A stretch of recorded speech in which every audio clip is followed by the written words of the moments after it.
విమానాలు సొంతం గాదు. అదేవిధంగా ఓడలు సొంతం గాదు. భూమి మీద నీకు ఏది సొంతం గాదు. మనిషి చనిపోయిన తర్వాత నీ శరీరం గూడా నీకు సొంతం గాదు. ఈ శరీరంలో ఉన్న ఆత్మ మాత్రమే నీ సొంతము.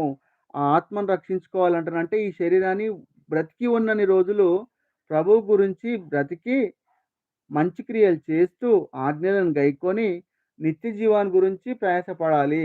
లేని యెడల ఈ శరీరము మట్టిలో కలిసిన తర్వాత గూడా జానెడు సారీ 6 అడుగులు 6 అడుగులు పొడవు, 3 అడుగులు వెడల్పు భూమిలో పాతిపెడతారు. అదే స్థలం మనది అంటారు. అది గూడా గాదు. ఎందుకంటానంటే, శరీరాన్ని భూమిలో పాతిపెట్టిన తర్వాత పురుగులు మొత్తము ఇట్లా చకచక మెరుస్తాయి. అవన్నీ శరీరంలో ఉన్న మనం తిన్న మేకలను, చేపలను, కోళ్ళను, కోడిగుడ్లను, ఇంకా మంచి మంచి పదార్థాలు తిన్నయన్నీ ఉంటాయి గదా!